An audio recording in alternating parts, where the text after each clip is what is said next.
नमस्कार, आप देख रहे हैं न्यूज़ एट 5। मैं हूं स्वाति रायना। पूर्व जवान की खुदकुशी को लेकर राजनीति शुरू हो गई है। अस्पताल में पीड़ित परिवार से मिलने पहुंचे दिल्ली के डिप्टी सीएम मनीष सिसोदिया और कांग्रेस उपाध्यक्ष राहुल गांधी को पुलिस ने हिरासत में लिया। दोनों ही तस्वीरें हम आपको दिखा रहे हैं। साथ ही दिल्ली के मुख्यमंत्री अरविंद केजरीवाल ने ट्वीट कर वन रैंक वन पेंशन यानी OROP को लेकर केंद्र पर निशाना साधा। केजरीवाल ने लिखा कि पीएम झूठ बोल रहे हैं। वन रैंक वन पेंशन का तोहफा जवानों को दिया जा चुका है। अगर ऐसा हो गया होता तो कोई जवान खुदकुशी नहीं करता। हाँ, ये है। आप अरेस्टेड है? मैं भी अरेस्टेड हूँ। नहीं सर, आप नहीं। आप तो मैं इनको ले जा सकता हूँ? नहीं सर, नहीं अलाउड। आइए आपको सुनाते हैं पुलिस हिरासत में कांग्रेस उपाध्यक्ष राहुल गांधी ने क्या कहा। हमें जाति के रखे इसीलिए अरेस्ट किया, हमें हक नहीं मिल रहा। पहली बार देखा जी मैंने हमारे साथ। भैया बताइए, अरेस्टेड है या नहीं अरेस्टेड? लाते उसे अगर ये अरेस्टेड नहीं है तो इनको निकालिए अभी। 1 मिनट निकालिए, 1 मिनट में निकालिए, क्योंकि ये शहीद के बेटे हैं सर को हमारे। और अगर ये अरेस्ट नहीं है तो इनको अरेस्ट कीजिए, मुझे भी अरेस्ट कीजिए। सर ये मेरे दामादी, मेरे छोटा भाई जी, में घुसे हमारे जी में नहीं ना तो सुविधा नहीं ना तो न्यू विकास गाड़ी की मकता रहे। भैया बताइए, अरेस्टेड है या नहीं? हाँ, ये है। आप अरेस्टेड है? मैं भी अरेस्टेड हूँ। नहीं सर, आप नहीं। आप तो मैं इनको ले जा सकता हूँ? नहीं सर, नहीं अलाउड? नहीं सर। क्यों? हिंदुस्तान में इनको अरेस्ट क्यों किया आपने?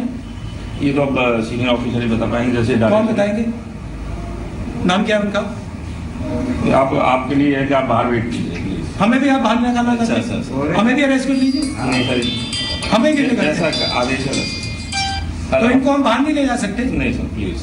ये जो शहीद के बेटे हैं, इनको आप हिंदुस्तान में इनको आप अरेस्ट कर रहे हो। हाँ जी, पहली बार। आपको शर्म नहीं आती क्या? कैसा काम कर रहे हैं आप? इनका बेटा मरा है, पिताजी में ये उनके बाप हैं, ये उनके भाई हैं, और आप इनको अरेस्ट कर रहे हो। धक्का जबरदस्ती। कैसा काम है? आपका नाम क्या है? मेरा नाम इंस्पेक्टर ललित।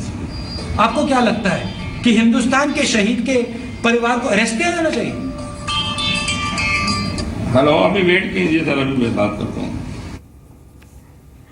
वैसे वन रैंक वन पेंशन की मांग को लेकर दिल्ली में एक पूर्व सैनिक ने खुदकुशी कर ली और अब इस पूरे मामले में रक्षा मंत्री ने रिपोर्ट मांगी है। हरियाणा के भिवानी जिले के रहने वाले 70 साल के Ramkishan Grewal one rank one pension के लिए अपने कुछ साथियों के साथ दिल्ली के जंतर मंतर पर आंदोलन कर रहे थे। कल जब वो रक्षा मंत्री से मिलने जा रहे थे, उसी दौरान उन्होंने जहर खा लिया। उन्हें राम मनोहर लोहिया अस्पताल में भर्ती कराया गया, जहां मंगलवार देर रात उनकी मौत हो गई। रामकिशन ने सुसाइड नोट में लिखा कि वीर जवानों के लिए जान दे रहा हूँ। सर उनको ये मिलने नहीं दिया जा रहा, उनकी मांगे नहीं पूरी हो रही थी, तो उन्होंने भावुकता में ये देश के प्रति ये कदम उठा लिया। अगर हमारी ये आखिरी इच्छा यही है कि ये पूरी हो जाए और ये उनको एक श्रद्धांजलि होगी। वे फिर से रिले हंगर स्ट्राइक शुरू की है और ये रिले हंगर स्ट्राइक हम जब तक बंद नहीं करेंगे, अब जब तक सरकार हमें वन रैंक वन पेंशन नहीं दे देती। रामकिशन ग्रेवाल के परिवार से मिलने जा रहे दिल्ली के उप मुख्यमंत्री मनीष सिसोदिया को हिरासत में ले लिया गया। कांग्रेस उपाध्यक्ष राहुल गांधी को भी अस्पताल से लौटा दिया गया। मैं परिवार से मिलना चाहता हूँ, मुझे मिलने तो दीजिए। मतलब कि उनके बेटे से मिलना चाहते हैं राहुल गांधी, लेकिन उन्हें मिलने नहीं। ये कैसा हिंदुस्तान बना रहे हैं आप?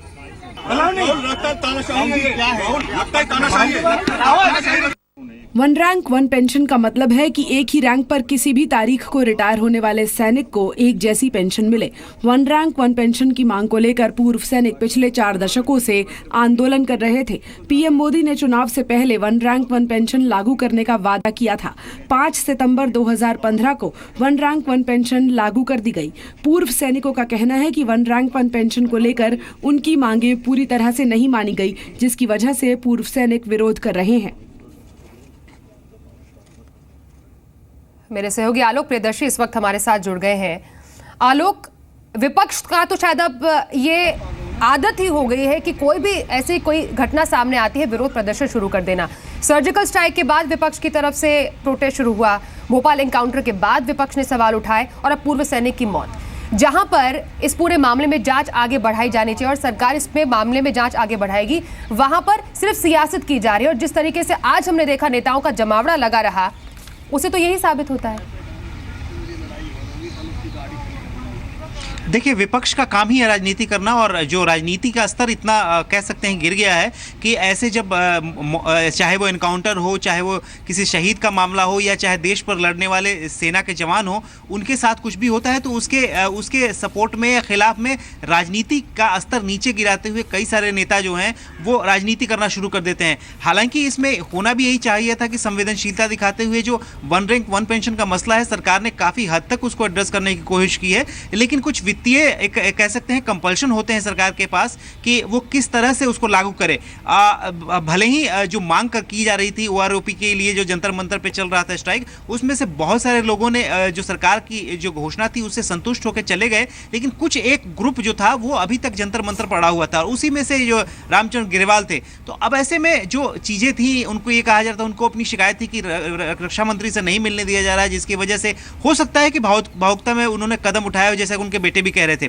लेकिन उसको लेकर जिस तरह से राहुल गांधी, मनीष सिसोदिया और तमाम नेता लोग राजनीति करने के लिए अस्पताल के अंदर तक पहुंच गए, तो यह अपने आप में एक तरह से कहें तो बहुत दुर्भाग्यपूर्ण है, क्योंकि अस्पताल एक ऐसा परिसर होता है जहां पर डिस्टर्बेंस करने की अनुमति किसी को नहीं होती है। इसी वजह से पुलिस ने उनको रोका, डिटेन भी किया, राहुल गांधी को बैरंग वापस लौटाया। लेकिन अब इस पर जमकर राजनीति होगी और हो रही है, और जाहिर सी बात है कि इसमें सरकार को भी अपना पक्ष सामने रखना चाहिए कि आखिर जो ये मौत हुई या फिर जिसने सुसाइड की वो किसका मेंटल स्टेटस क्या था, क्या उसकी मांगे थी, और कितनी मांगे मानी जा सकती है और क्या नहीं मानी जा सकती, ये सरकार को खुलकर बताना चाहिए। क्योंकि प्रधानमंत्री मोदी ने चुनाव के पहले ओआरपी लागू करने का वायदा किया था। बहुत शुक्रिया आलोक आपका इस पूरी खबर पर बातचीत के लिए। आइए अब आपको सुनाते हैं कि इस मुद्दे पर कांग्रेस और बीजेपी दोनों ही पार्टियों का क्या कहना है। आत्महत्या उसने की है, उसका क्या कारण है किसी को नहीं पता।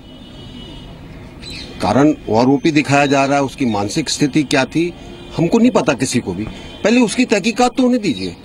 और जहां तक मैंने आपको बताया कि ओआरओपी को राजनीति से परे रखा जाए तो ज्यादा अच्छा है। तो वन रैंक वन पेंशन अधिकांश चीजें उसमें दी जा चुकी हैं। अब 4 पैसे के लिए कोई कहे कि जी वो 1 साल पहले देनी थी, 1 साल बाद में देनी थी, उसके अंदर नहीं पड़ना है। The sad death of a jawan who sacrificed all of his prime life to the service of the country is shocking and most unfortunate. The present government is entirely responsible for this tragedy. Their negligence is the only cause for this.